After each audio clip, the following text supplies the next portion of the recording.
Okay, today we're going to talk about process costing. And process costing is used when a company manufactures the same product day in and day out, okay? Unlike certain products, for example, cabinets, which you have to build the customer specifications based on the size of a kitchen, the height of the ceiling, preferences, etc. Gasoline, you make the same stuff day in, day out, paint, cornflakes, nuts and bolts and washers and chemicals. And so the means by which we determine the cost of our product, how much is in work in process ending inventory, how much gets transferred to finished goods, not to mention unit cost in terms of evaluating efficiency. Are we manufacturing this product as efficiently as we did last month, last year? We use a different method called process costing. Here's an example of some companies that use process costing. They make the same product day in, day out, okay? Alcoa Aluminum makes aluminum. Now it makes it in different sizes and shapes, but it makes the same basic product. It makes these great big ingots or whatever they call them, and then companies cut them to size and press them and roll them and do all that stuff.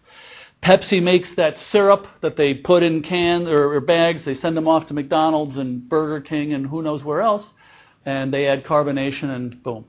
The gasoline you buy from Arco is the same whether it's in Santa Monica, Long Beach, Glendora, whatever. So these companies use what's called process costing. Job order is when the product differs from project to project. Think of a movie, okay? Golf courses, they're all different, okay? Homes, obviously. Advertising, campaigns, wedding invitations, anything where the customer says, I want it this way, this size, this shape, this look, etc., we're going to use the job order system. Okay, now one of the unique things about process costing is that you can have more than one work in process department. In job order costing, we take raw materials, we requisition them into production. This is where we add labor and manufacturing overhead. And then when it's finished, the job's finished, we transfer it to finished goods inventory, and then when we sell it, to cost of goods sold. The only difference here is that you can have multiple work in process departments because they're doing different functions. Okay, so here they're making ice cream. There are the raw materials, they mix it, okay, there's labor, the machines, and the energy to turn the machine is your overhead. Then it goes to packaging, and then to finished goods. So here they have 2 work in process departments. You could have 3, 4, 5 work in process departments. So that's what's unique about process costing as compared to job order costing. It's the multiple work in process departments.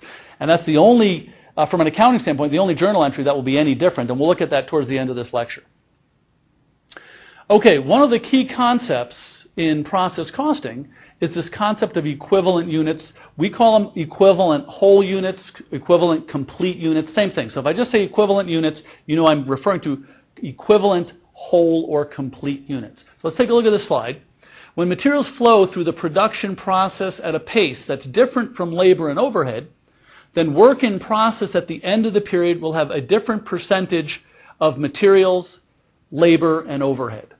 Okay, so we might have work in process that has 80% of its materials that it needs for the completed product, but at this point in the production process there's a lot more labor and overhead, say 60% of labor and 40 or 50% of overhead that still needs to be added to complete the product, and that makes costing the product difficult when you have different percentages of completion. Okay, for example, if I'm making a great big batch of pancake mix, then what I would do is I'd dump all the pancake batter, the powdered stuff, into the bowl at once. So I have 100% of my raw materials.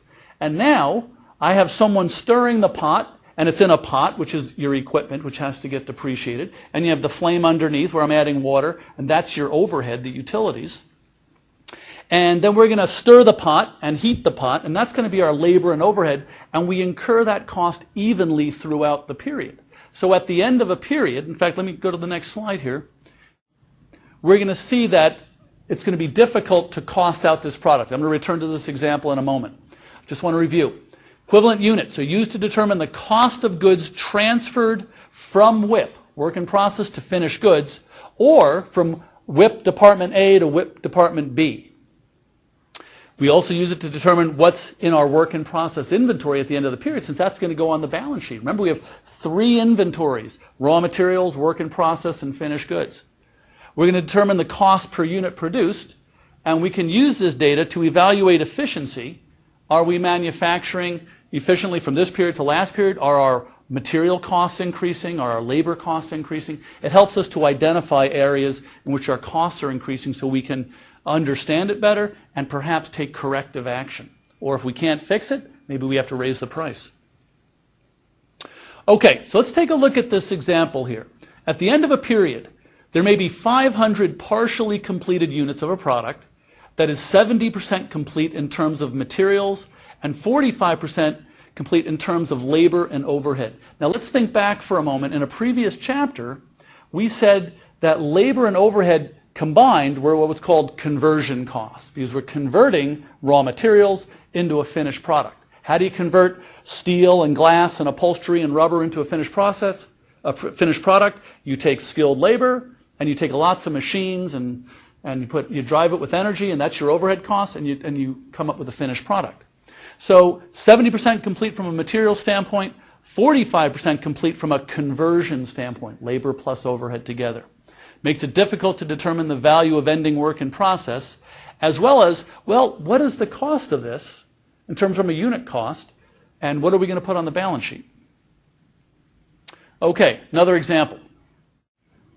100 bottles, half filled, could be consolidated to make 50 complete or 100% full bottles. Pretty straightforward concept. Let's look at this second example. Now I have a doghouse that's comprised of 5 pieces of wood. They're all the same size piece of wood, and there's no back or front. You can pass through it. It's simply basic shelter from sun or rain. Okay? Now, each piece, if there's 5 pieces, each piece represents 20% of the doghouse. So if there's 2 pieces, I've connected these 2 pieces, and that means they're 40% complete. So I have 5 doghouses, 40% complete. If I were to break those pieces apart individually, I could construct 2 doghouses, because look, I've got 10 pieces of wood. I need 5 pieces to make one house, so 10 pieces. I could have made 2 complete doghouses. Instead, I have 5 houses that are 40% complete. Okay? 5 products 40% complete are the equivalent to 2 100% complete products. 5 times 0.4 gives you 2. That's how we calculate it. All right. If a batch of cookie batter, or we can go back to our pancake example, requires 10 pounds of mix to be poured into a bowl at the beginning of the process, and it requires 5 hours of heating and continuous stirring by a person, then if the batch was started at 3 p.m. on December 31st and the workday ends at 5 p.m., then think about what we have. We would have 100% of the materials because we dumped everything into the bag all at once, but it would have 40% of labor and 40% of overhead. Now, in our example, we're going to make the following assumptions, and this is important, that the materials are all added in the beginning of the period. Just think we're pouring the mix in at the beginning of the period. For many companies, that's not the case. Okay, you could have 60% materials, 30% labor, or 80% labor. You can have varying percentages, but we're going to make 2 assumptions. First, materials enter the production process at the beginning of the period. We dump them in the bowl. And labor and overhead, or conversion, is incurred evenly throughout the period. We're going to make those assumptions. So, if a batch takes 5 hours and we've worked for 2 hours, 2 divided by 5, we've completed 40% of the labor, 40% of the overhead. Okay? So the completions are different for materials than they are for conversion, and that makes it difficult determining unit cost that's sitting in ending inventory, as well as the value of ending inventory. And so this is where we use this equivalent whole unit concept. Okay? All right, now, there are 2 different methods we can use, and I'm going to go over both methods. Very important. You will know which method you need to use for your class. It'll either be the weighted average method or the FIFO method. That will be communicated to you. You only need to know that one method. I'm going to go through both methods, but you only need to know the method that you're being held accountable for. Weighted average or FIFO, not both. Okay, so we use these methods to determine ending work in process inventory, and the value of goods that being transferred out of our department either into the next work in process department, or if we're the last work in process department, the cost being transferred to finished goods. So we have to know what the complete cost of the product is when it goes from WIP A to B to C and then to finished goods. Okay? Notice, both methods will produce similar results when applied in a consistent fashion. So not exact, but pretty darn close. Okay? And again, I will let you know which method you need to know. Okay, here's our example. Let's follow this closely. All right, we'll read through it. We have in beginning inventory, we have 6,200 units that are 60% complete from a conversion standpoint, and they're 100% complete from a material standpoint because we already dumped everything into the bowl, the mold, whatever you want to call it. Okay? So 6,200 units, and if it helps from a visual standpoint, think of like a car that's partially manufactured. Okay?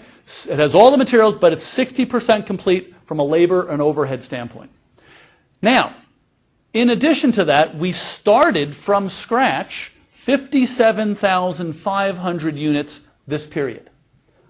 Okay, and if you think about a production line, the 6,200 units here are going to get finished first in, first out, right? And then we started an additional 57,500 units. At the end of this period, let's just say the year, we had on the assembly line, work in process, 5,000 units that were 45% complete from a conversion standpoint. Okay? So we need these numbers here. We're doing FIFO right now. First we're going to look at FIFO, then we'll look at weighted average. Now, the beginning units, the 6,200 units, there was $18,600 in materials, $9,000 in conversion, for a total of $27,600 costs that were sitting in beginning work in process. This period, we had to finish those units, plus we started an additional 57,500 units. This period, we added $173,000 in materials and $83,500 in conversion, labor and overhead. Okay? So we had $27,600 in beginning work in process. We added another $256,000 in total, for a total of $284,100. Okay, and this is the total costs to be accounted for. Okay, these are all the costs we're dealing with, and now this 284 is going to end up in one of two places. Most of these costs will be transferred out to the next department, and some of them will still be sitting in ending work in process inventory. Okay, that's the only two places they could be. They're either transferred out or we're going to complete them next period. Okay? So, we have to do what's called a cost reconciliation. And that is, we have to say, okay, of this 284,100, which is comprised of 27,600 and 256,500, where did they go? How much was transferred out? How much is still sitting in ending work in process? Okay? Again, we're looking first at FIFO. Okay, first, we have to determine how many units were started and completed. Okay? Now let's go back. We had 6,200 units in beginning work in process. They were started last period. I'm going to go back to the previous slide. This period, we started 57,500, but at the end of this period, we had 5,000 units that were not yet finished. Therefore, we began with 6,200 units. Those have to be completed first. We started an additional 57,500 units. So there was a total of 63,700 units in work in process, beginning WIP plus units started. Now, if we had a total of 63,700 units that went through work in process and our ending inventory was 5,000, ending WIP by definition is not yet finished, then we must have completed 58,700. These were finished. But what we're looking for is this bottom line here, units that were both started and completed this period. We know that we started 57.5, okay? We completed a total of 58.7, okay? So we could do the long route, which shows you everything, or we can simply say started 57.5. If we had ending inventory of 5,000, then 57.5 minus ending WIP of 5, we started and completed 52,500 units this period. Went from 0 to 100% complete. Okay, and we're going to see the next slide, we're going to see why we need this number for FIFO. Okay, the next thing we have to do is we have to determine equivalent units, and we separate materials from conversion. We need these three numbers: beginning work in process, started and completed, that was the previous slide, go back and look at that, and then ending work in process. And notice, I will give you percentage of completion for both beginning and ending work in process. I have to give you those numbers. Let's take a look at the data, and then I'm going to explain what these numbers mean. Okay, now, the assumption we made is that all materials were added at the beginning of the period. Therefore, I have 6,200 units in work in process that have all the materials, but they're 60% complete from a conversion standpoint. Therefore, this period, this month, I have to finish those units. Notice material says 0. That's because we've already added everything last period. All we got to do is keep stirring for a few more hours. So, 6,200 units that are 60% complete. I got to do the remaining 40% this period. 6,200 units times 0.4 gives you 2,480 equivalent whole units that we added this period. The amount of time and energy that it took to complete those 6,200 units, we could have started and completed 2,480 units. Okay? Hit pause if you need to think about that, because once you get the concept, this whole chapter will make more sense. The amount of time, labor, and conversion that we spent finishing these 6,200 units, the remaining 40%, we could have started and completed 2,480 units. All the materials were added last period. That's why material says 0. I didn't have to add any more materials this period. Now, started and completed, we figured that out in a previous slide. Think about it. If we started and completed them this month or this year, they have 100% of materials, 100% of labor, 100% of overhead. They have 100% of everything they need. So 52,500 units have 52,500 units from a material standpoint and 52,500 units from a labor and overhead standpoint. They were started and completed this period. They have everything they need, and it all happened this month, this year. Now, ending inventory, which is at December 31st, which is incomplete, we added all the material this period. These were the units that we started towards the end of the year. So we dumped in all the material. So notice, we added all 5,000 units of material. But since they're only 45% complete, from a conversion standpoint, we have 2,250 equivalent units from a conversion standpoint.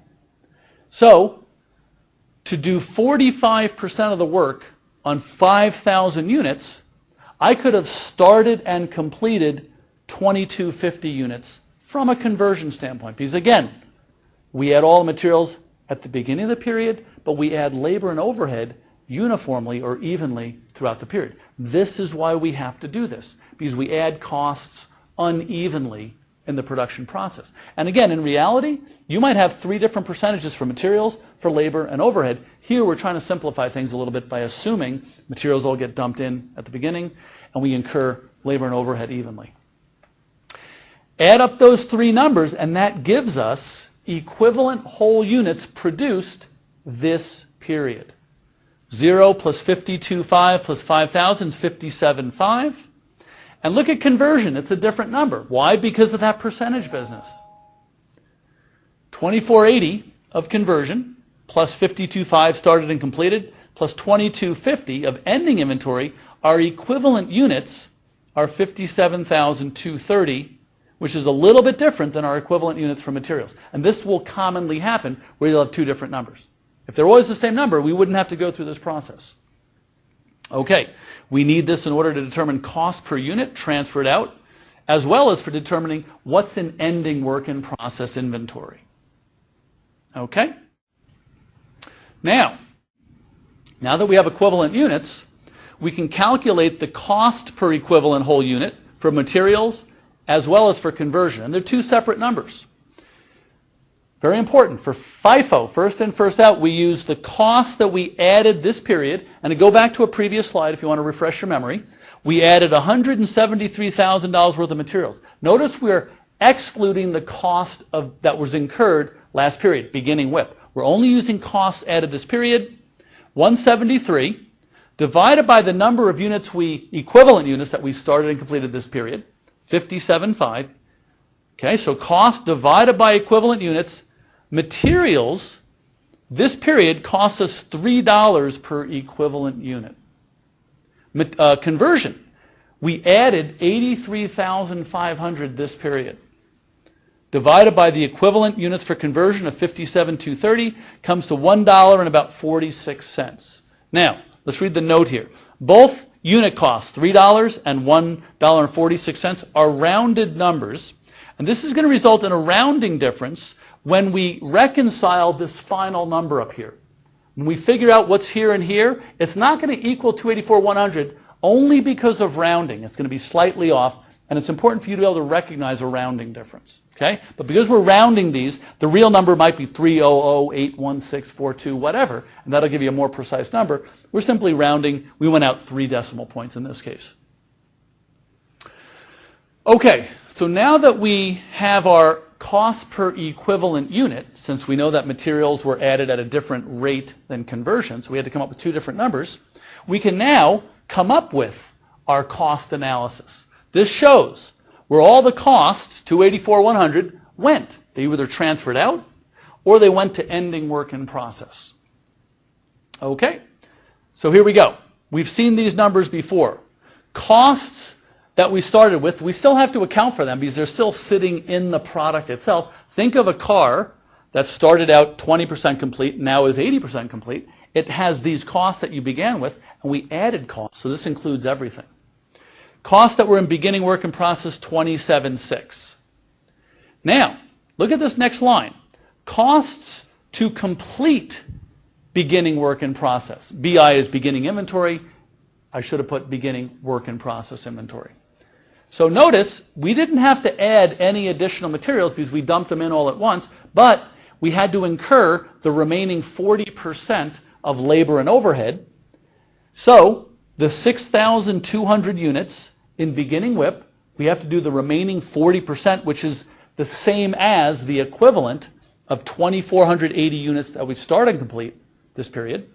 And our conversion cost per equivalent unit, we figured out was $1.46 rounded. That gives us 3,618. So we had to finish beginning work in process first. Just think of an assembly line. Had to finish these units, these cars, before we could start any more new units. Now, here's the cost of units that were started and completed this period from scratch, from 0 to 100%. We simply take 52,500 units started and completed, again on a previous slide, multiply it times 3 for materials, get 157.5, multiply 52.5 started and completed times $1.46 for conversion. Now, if you wanted to, since these were all started and completed this period, you could simply add 3 plus 146, and you could have said 52,500 units started and completed times 446, and that would give you the same number. Okay? So, all the costs that we inherited from last period sitting in beginning WIP, plus the cost we had to incur to finish those beginning work in process units, plus the cost of all the units we both started and completed this period, equals cost of goods completed and transferred out. That's this number here, 265, 316. And again, there'll be a rounding difference. And if we're WIP Department A and now we're transferring it to WIP Department B, we would debit WIP B inventory, credit our department WIP A. If we were the last work in process department before finished goods, we would debit finished goods, credit WIP C, whatever our department was. Okay? Now, ending inventory. Remember, assembly line, we sold some units at the end of the day, December 31st, that are not yet finished. We have to put this on the balance sheet as beginning inventory. Ending inventory. Okay. Now, materials. Remember, we had 5,000 units that were 45% complete in ending WIP. We dumped all the material into the bowl this period for those 5,000 units. So notice, from a material standpoint, 5,000 units in ending work in process, they have everything. So 5,000 times 3, $15,000. Conversion costs are 45% complete. So 5,000 units, 5,000 cars that on average are 45% complete, okay, is the equivalent to 2,250 equivalent whole or completed units at a conversion cost per equivalent unit of $1.46 gives us 3,283. Okay, ending work in process, materials plus conversion, which is materials plus labor plus overhead, 18,283. So if you were to add up 265, 316 plus 18,283, we would have accounted for these costs. Now again, we'll be off by a couple of $100 because of rounding. Okay? But you can tell when you have a rounding difference because say we're off by, for example, $400. If you take 400 and you divide it by 284,000, you're going to see this is a very small number. And that tells you this is a rounding difference. Okay? So that's what we do. First, we calculate the number of units that were started and completed. Okay? Then we figure out equivalent units. Then we figure out cost per equivalent unit. And then we assign costs to the goods that were transferred out and that the goods that are still in ending work in process inventory. And we do what's called a cost reconciliation report, which I'll show you at the very end of this presentation. Okay? That is first in, first out. Okay? Now we're going to look at the weighted average method. Okay? The weighted average method is actually easier than FIFO. Let's take a look. And this is the same data that we began with. 6,200 units in beginning inventory for work in process that are 60% complete from a conversion standpoint. Okay? Note the percentage completion for beginning WIP is going to be ignored in the weighted average method. We started 57,500 units this period. And we have 5,000 units in ending work in process that are 45% complete from a conversion standpoint.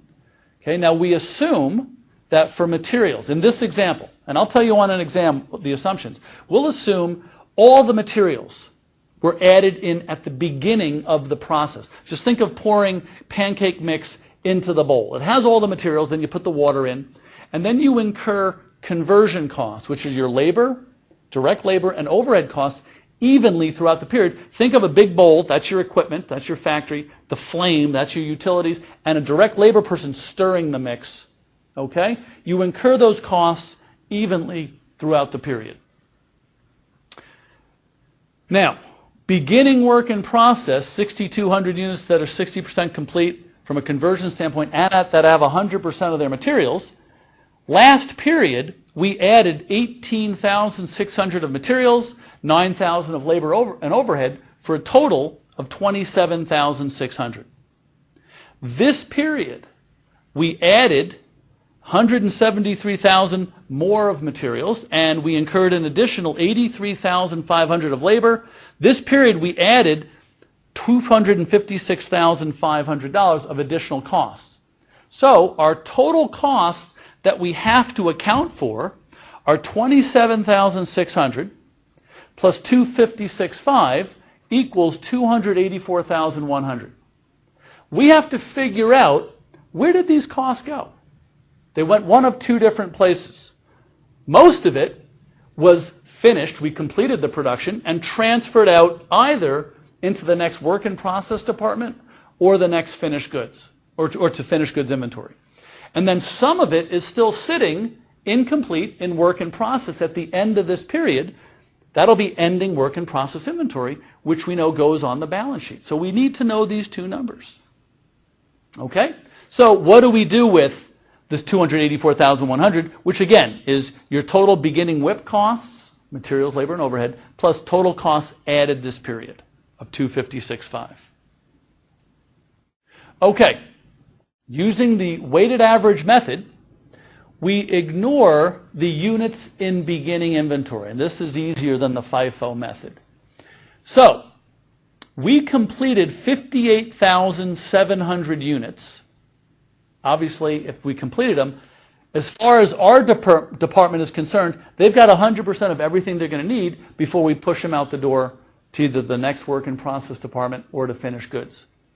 And in our department, we have 5,000 units that are still in ending inventory that are 45% complete from a conversion standpoint.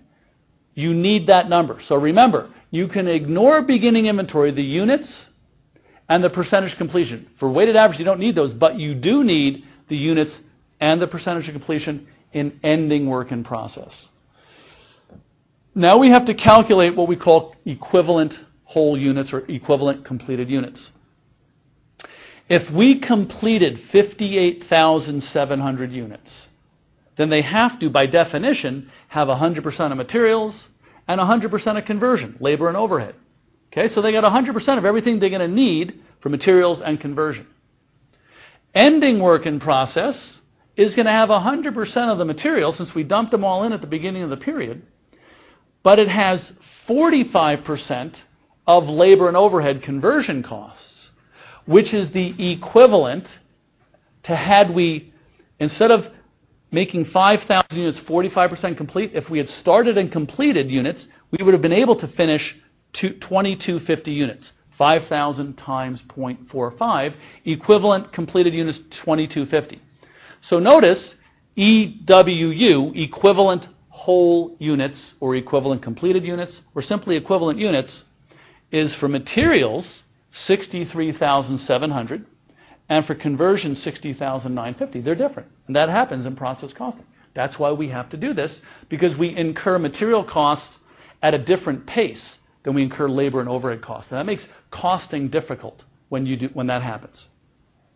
Okay, now what we do is, and the reason we call this weighted average, is we take all the costs from beginning WIP plus all the costs we added this period, and we divide them by the equivalent units. Now remember, the units that were completed here, the 58.7, that includes the beginning WIP, which we had to finish first. Think in terms of an assembly line. We finished those units first, and then we started and completed a bunch of units, and then we started units at the end of this month that were not yet finished. Okay, just think of an assembly line. So, total cost, and you have to go back to the previous slide. We had, I want to say, 18,600 in beginning WIP materials, plus we added another 173 this period, total of 196 for materials. Conversion costs in beginning WIP was $9,000 of labor and overhead, and we added an additional 83,500. Again, it's in a previous slide, for a total of 92,500.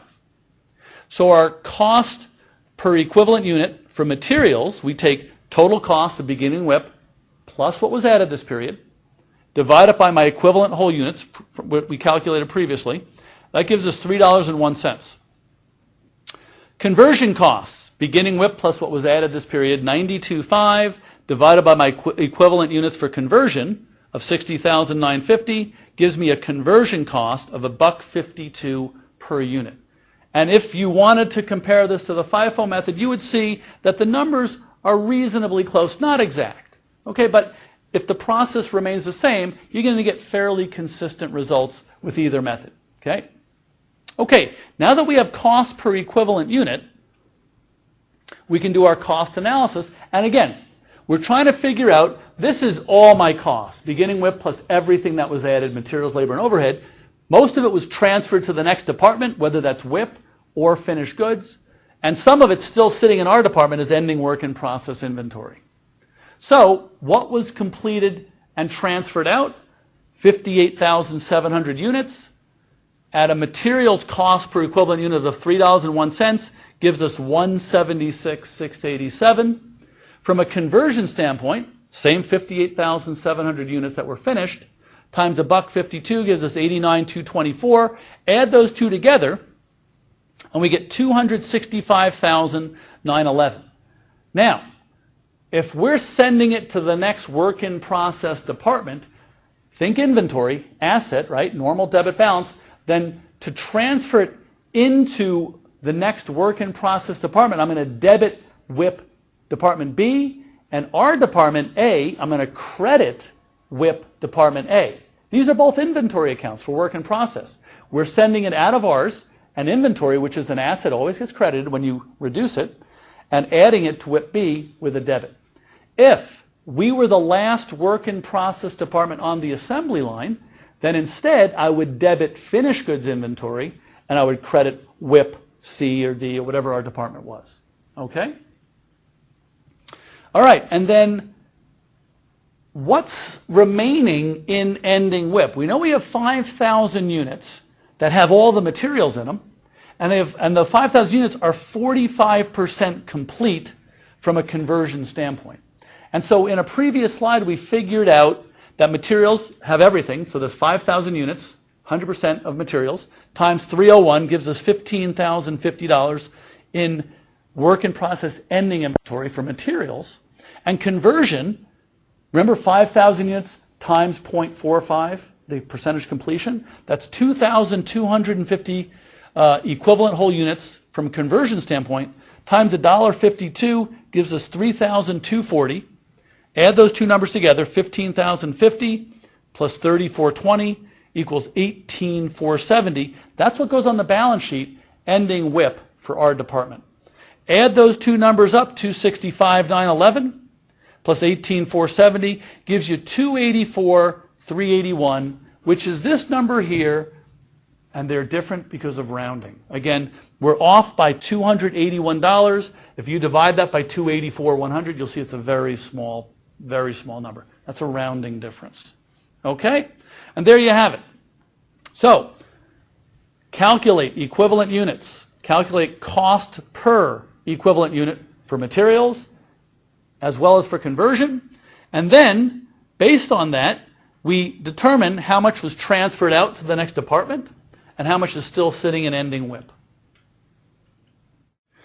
The only journal entry in a process costing environment that is unique and different is transferring from WIP A to B or WIP B to C, since you have multiple work in process departments. You don't have that for a job order system. You only have one work in process department. Here's that journal entry. To go from A to B, you debit WIP B, credit WIP A. The last WIP department to transfer out goes finished goods, credit WIP. Okay. Now, I'm not going to ask you to produce this thing in its entirety, but here is the cost of production report, and this has all the steps. You look at the physical units, you have to calculate equivalent units, and again, you do it separately for materials and overhead. Then, based on all of our costs for materials and all of our costs for conversion, we calculate the equivalent whole units for materials and for conversion.